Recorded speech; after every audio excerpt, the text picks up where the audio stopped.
Donc voilà, bien le bonjour à tous, bienvenue pour ce cours aujourd'hui sur l'humanisme. Alors donc l'humanisme c'est quoi? L'humanisme est une philosophie, mais est une philosophie qui est directement en lien avec ce mouvement culturel dont on a déjà parlé, qu'on appelle la Renaissance. C'est tout simplement donc la philosophie de la Renaissance. Alors pour tenter de vous expliquer ce qu'est cet humanisme et le lier donc à ce mouvement culturel de la Renaissance, je vais dégager deux dimensions à cet humanisme. Dans un premier temps, une dimension qui est une dimension philosophique pure. Ça veut dire quoi? Ça veut dire, c'est simplement la philosophie, donc c'est une vision du monde, c'est une manière de se positionner par rapport au monde, une manière de le penser, une manière de l'imaginer, et donc de se positionner, évidemment, par rapport à ce monde. Et dans un second temps, on va déterminer une dimension que j'ai décidé d'appeler intellectuelle. La philosophie est intellectuelle également. Bon, ici, voilà, on distingue, on opère ce qu'on réalise, ce qu'on appelle donc une analyse. Donc ça veut dire diviser la difficulté en plus petites parties, plus faciles à comprendre. Et cette dimension intellectuelle, c'est quoi? C'est une mise en pratique. C'est la conséquence ou la manière d'atteindre cette philosophie. Et ce sont les conséquences pratiques qui sont liées à cette philosophie qu'on va tenter de dégager par après. Mais maintenant, on va se centrer sur la dimension intellectuelle, philosophique plutôt, excusez-moi. Donc dans un premier temps, on dit que l'humaniste en matière philosophique est anthropocentriste. Alors anthropocentriste, ça veut dire quoi? Eh bien, anthropo, homme, centriste, centre. Donc ça veut dire tout simplement que l'homme est au centre du monde. On va expliquer ce que ça veut dire, évidemment. Ça s'oppose cependant, disons-le déjà, donc à une autre vision donc qu'on avait au Moyen Âge, donc qui détermine, qui considère que ce n'est pas l'homme qui est au centre du monde, mais bien Dieu qui est au centre du monde. Donc c'est ce qu'on va appeler le Dieu, centrisme, Dieu au centre de toute chose, Dieu au centre du monde. Donc voilà, il est anthropocentriste, donc notre humaniste, mais il est anthropocentriste, l'homme est au centre du monde à l'égard de deux processus. En effet, quels sont les deux processus en la matière? Dans un premier temps, il est au centre du monde au regard du processus de connaissance. Nous verrons après, et bon, ça va être un petit peu plus difficile à expliquer, que l'homme est également au centre du processus de bonheur. Voilà, donc distinguons, analysons d'abord la première partie, donc l'homme est au centre du processus de connaissance. En gros, ça veut dire que l'homme est au milieu du monde par rapport à l'acte de connaître. Ça veut dire quoi? Ça veut dire que, comme disait Protagoras, donc un philosophe classé comme parmi les sophistes par Platon, donc c'est un philosophe du 5e siècle avant Jésus-Christ, qui disait que l'homme est la mesure de toute chose. La mesure, ça veut dire quoi? En fait, en gros, c'est ce qui permet de mesurer le monde en matière de connaissance. C'est la latte, en fait, qui sert à mesurer le monde. L'homme, ça veut dire que, quoi exactement? Quand un homme connaît, eh bien, c'est lui qui connaît.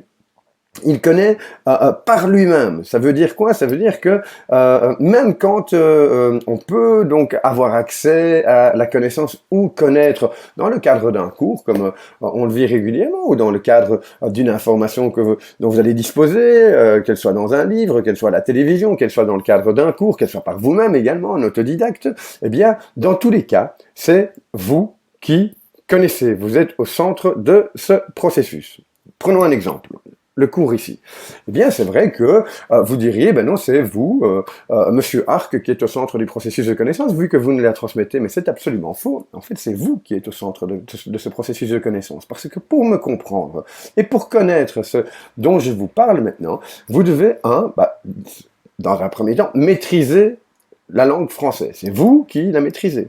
Dans un second temps, vous devez disposer d'outils, on va dire humains, d'outils qui vous permettent d'avoir accès. À savoir quoi? Ici, c'est vous qui avez l'ouïe pour m'entendre, c'est vous qui avez les yeux pour me regarder ou pour pouvoir donc lire ce diaporama. Donc, vous êtes bien au centre de ce processus de connaissance, mais c'est également vous qui disposez des outils nécessaires pour comprendre ce que je suis en train de vous dire. Ça veut dire que vous êtes capable de raisonner, vous êtes capable de conceptualiser, et vous êtes également capable de mémoriser. Donc ça c'est bien vous, et donc ça veut dire quoi? Ben, c'est chaque homme, chaque individu est au centre du processus de connaissance. En gros, si vous préférez, et on en a déjà parlé assez, donc ce pendant toute l'année, eh bien cette dimension philosophique anthropocentriste au regard du processus de la connaissance, eh bien, correspond tout simplement à ce dont on a déjà parlé depuis un bon moment, à cette vision rationaliste, empiriste du monde, de l'homme, de la Renaissance, mais également de l'Antiquité, souvenez-vous, hein. Et qui se résume de la manière suivante, c'est l'homme croit qu'il est capable de comprendre le monde par lui-même en l'observant, et que ce qu'il observe, eh bien, est tout simplement vrai. Donc ça veut dire quoi? Eh bien, ça se ramasse dans une phrase, l'homme est capable de penser par lui-même. Voilà, donc ça c'est pour donc l'homme au centre du processus de connaissance. Maintenant, on va se pencher sur l'homme au centre du processus de bonheur. Alors là, c'est un petit peu plus compliqué. Déjà, c'est quoi le bonheur? On pourrait en parler, mais ce n'est pas l'objet ici, étant donné que le cours est synthétique concernant l'humanisme. Donc, au centre du processus de bonheur, il faut bien comprendre une chose, hein, c'est que le bonheur, c'est quoi? Bah, disons que le bonheur, c'est le bonheur sur Terre. Donc ça veut dire que l'humaniste considère qu'il a droit au bonheur sur Terre. Ça veut dire quoi? Est-ce que c'est révolutionnaire comme manière de voir les choses, de penser? Eh bien, donc la réponse, évidemment, c'était une question rhétorique. Hein, la réponse est évidemment oui, c'est complètement révolutionnaire. Pourquoi? Parce que, souvenez-vous, on l'a vu, hein, donc l'augustinisme, Saint Augustin, on en a parlé, hein, donc ne considère pas que l'homme a droit au bonheur sur Terre. Il considère même le contraire.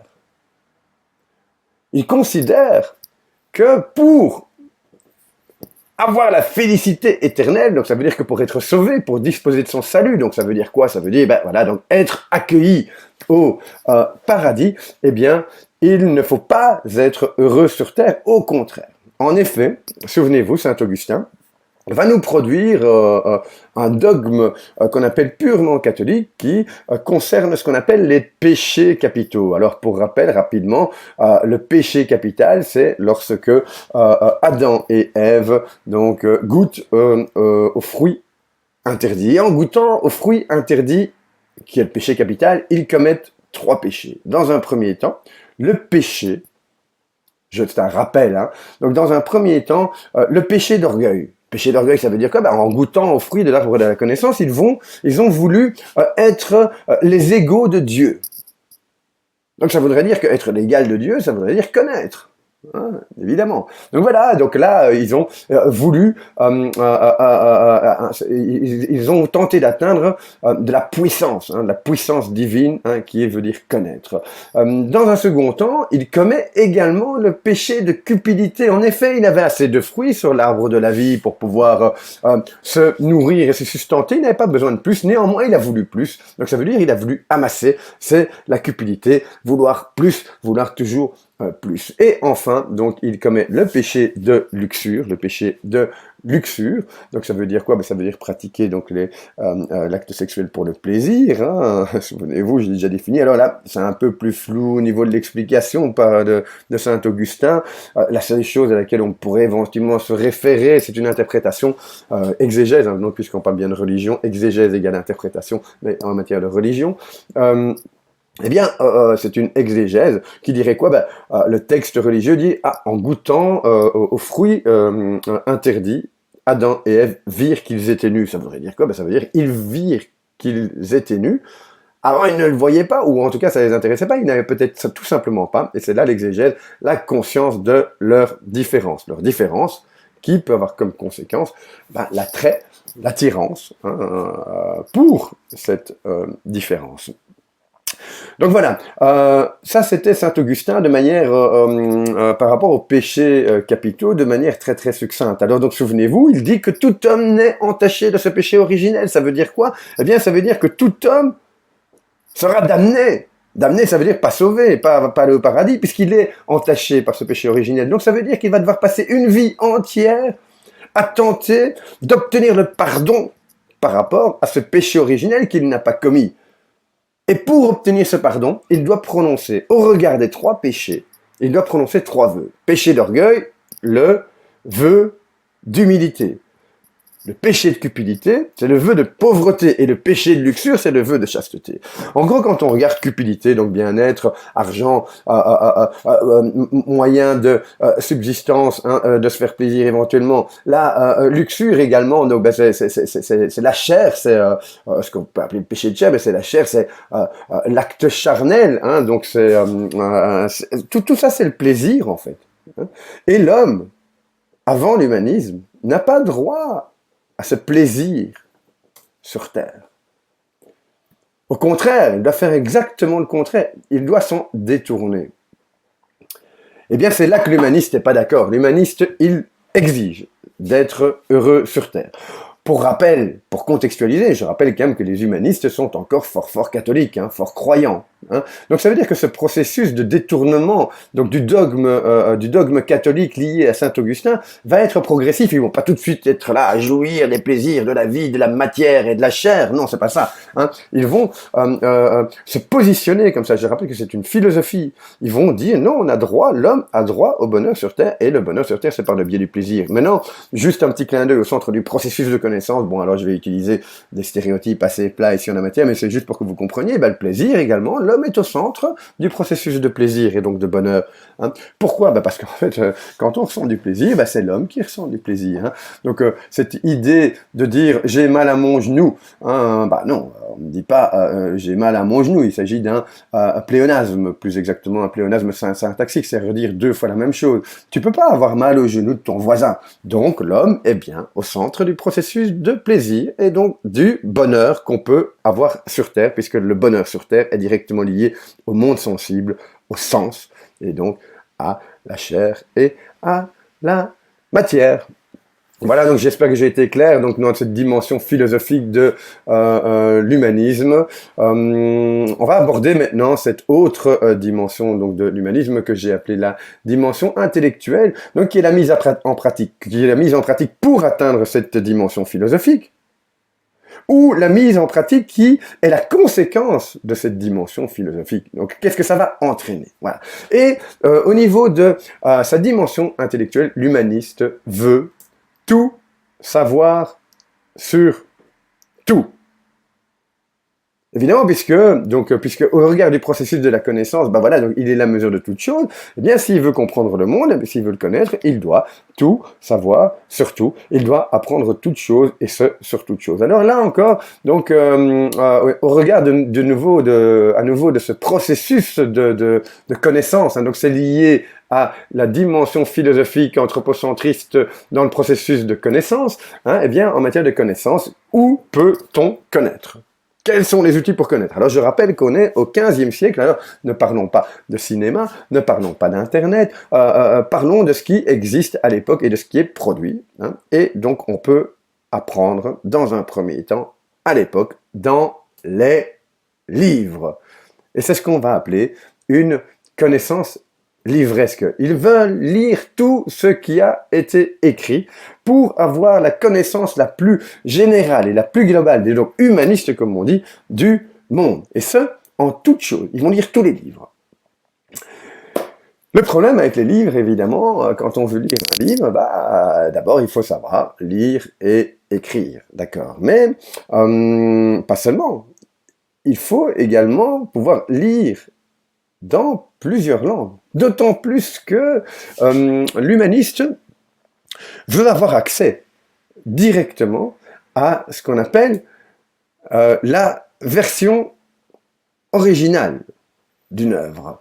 La version originale d'une œuvre, pourquoi? Eh bien, tout simplement pour éviter d'être confronté à des traductions approximatives sans aucune volonté de manipulatoire de la part du traducteur, ou même parfois donc être confronté à des manipulations volontaires de telle manière à détourner donc une œuvre de sa fonction originelle voulue par l'auteur pour l'utiliser à des fins, on va dire, idéologiques. Ce qu'on a déjà pu voir, notamment quand on voit que Plotin traduit Platon, de manière complètement dirigée, on va dire, c'est une interprétation qui est tout à fait propre à Plotin, et que Plotin que saint Augustin va lire, et parce qu'il connaissait pas le grec, saint Augustin, et que saint Augustin va lire, et sur lequel il va se baser pour construire justement certains de ces dogmes, hein, notamment donc la théorie des deux cités, l'au-delà et l'ici-bas. En la matière, il va reprendre ces idées de Platon concernant le mythe de la caverne, mais donc tous ces éléments donc soit ont déjà été vus en classe ou dans d'autres capsules, soit seront évoqués une nouvelle fois plus tard. Donc voilà, donc ils veulent lire les livres dans leur version originale. Dans quelle langue? Quelle langue veulent-ils donc apprendre, puisqu'ils doivent lire les livres dans leur version originale? Alors souvenez-vous que quand on parle de Renaissance, ce qui renaît, c'est une vision du monde donc qui est héritée de l'Antiquité grecque, romaine, surtout grecque, sachez-le, qui est héritée donc de l'Antiquité. Donc ça veut dire que il se réfère toujours à ce qu'on appelle les anciens. Et donc les anciens, ils écrivent dans quelle langue? Bah oui, ils écrivent dans la langue grecque et dans la langue latine. Donc ils doivent maîtriser au minimum ces deux langues. Ils doivent maîtriser au minimum ces deux langues. Et ça pour pouvoir lire, par exemple, Platon, ou pour pouvoir comprendre les discours rhétoriques de Cicéron également. Mais c'est un rhéteur. Cicéron est un rhéteur romain, qui manipule l'art de la rhétorique, en tout cas qui est formidable, un exemple en matière d'art de la rhétorique. L'art de la rhétorique étant pouvoir parler pour convaincre.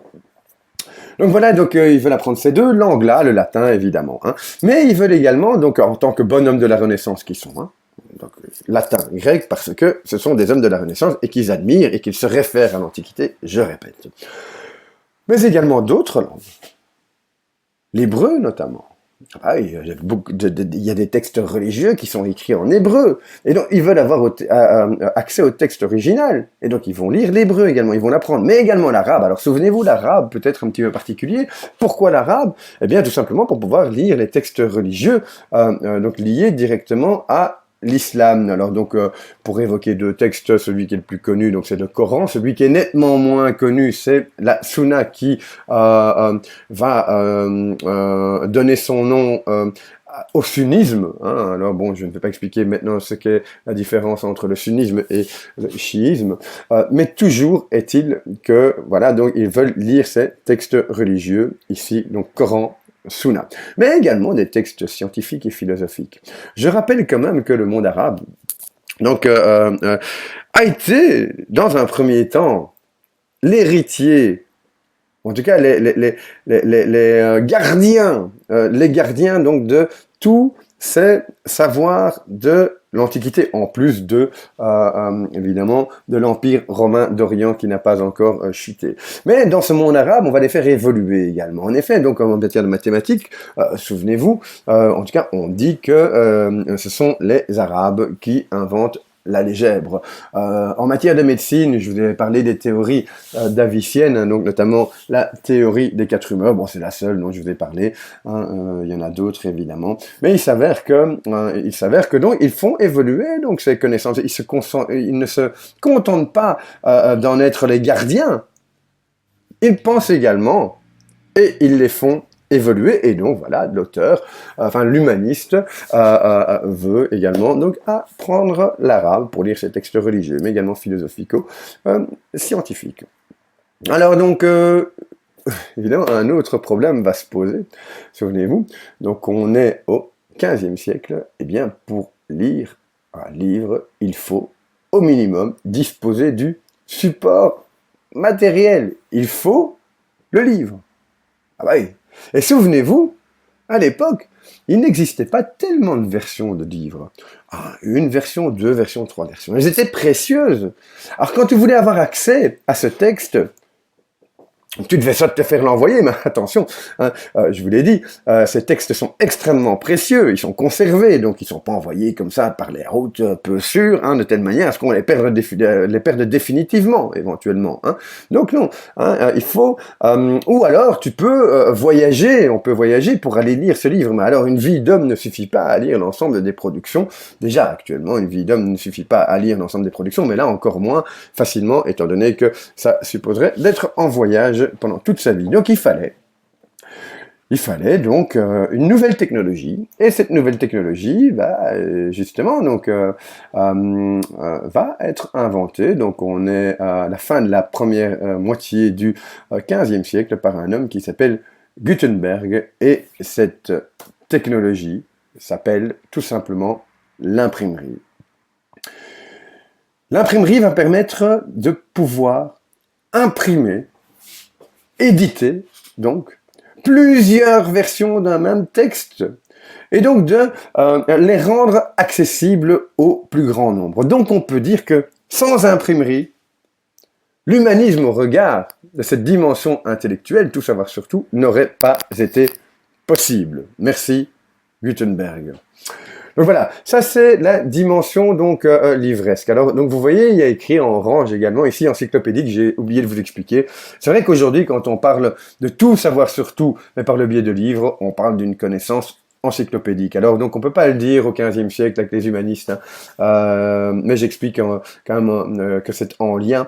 Hein. Donc pourquoi est-ce qu'on peut pas dire encyclopédique? Eh bien tout simplement parce que l'encyclopédie n'a pas encore été inventée, donc c'est un pur produit français qui date du XVIIIe siècle, et la première encyclopédie donc liée à Diderot et d'Alembert. Hein, vous connaissez ces noms, hein. Diderot et d'Alembert, toujours à coquiner à l'idée d'encyclopédie, a été imprimée donc durant la deuxième moitié du XVIIIe siècle, en 1776, si je ne m'abuse, mais vous vérifierez, vous avez à votre disposition des outils qui permettent de facilement vérifier la précision des dates. Moi, je ne suis pas toujours précis en la matière.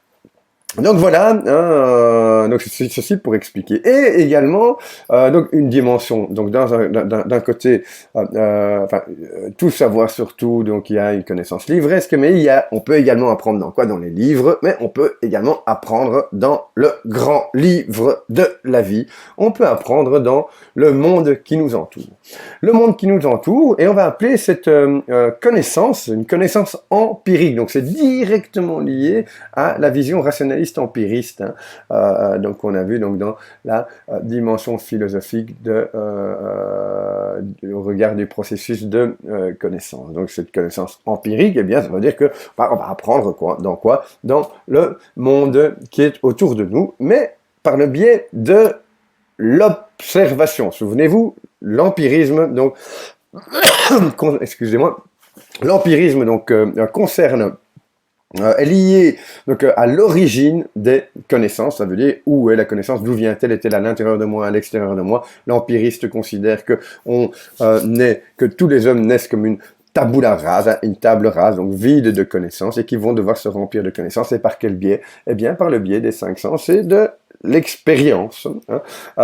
Et donc voilà, donc je fais référence à ça quand je parle de l'observation. Et donc on peut apprendre dans quoi? Eh bien, dans le monde. Voilà, donc ce cours synthétique donc sur cette philosophie humaniste liée à la Renaissance est à présent terminé. Je voudrais quand même terminer donc en précisant quelque chose. C'était une révolution, cet humanisme, à l'époque, au XVe siècle, je l'ai expliqué, hein.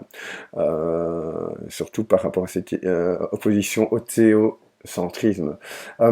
C'était une révolution, mais nous sommes tous les héritiers de cette vision du monde rationaliste empiriste et donc de cette philosophie humaniste. Tout savoir sur tout, observer la dimension intellectuelle en plus du reste, parce qu'on en avait déjà parlé. Vous êtes à l'école, vous venez, jusqu'à présent vous veniez à l'école, vous asseoir sur les bancs, pourquoi faire? Eh bien pour apprendre. Et observer la connaissance dont vous disposez à l'école. Vous avez des connaissances en matière de de littérature. On vous transmet des connaissances en matière de littérature, de mathématiques, algèbre, géométrie, de sciences humaines, de sciences géographiques, d'histoire, hein, de morale, de religion, et j'en passe. Eh bien, donc tous ces savoirs dont vous disposez dans un enseignement dit général, tous ces savoirs dont vous êtes censé disposer, eh bien, font écho directement à cette philosophie humaniste dans sa dimension intellectuelle. Tout savoir sur tout, observer dans tous les domaines, on vous donne des cours. Eh bien, tous ces cours, ou en tout cas toute cette formation que vous avez, on l'appelle une formation humaniste, donc directement liée à cette philosophie de la Renaissance, donc cette philosophie du XVe siècle. Voilà, vous comprenez maintenant donc en quoi vous êtes les héritiers immédiats de cet humanisme. Voilà, donc maintenant ce cours est réellement terminé, donc cette remarque supplémentaire, donc c'était pour vous faire un petit peu conscientiser, et je vous souhaite donc une bonne fin de journée, j'espère que j'ai été clair, et je vous dis ciao à tous, et à la prochaine.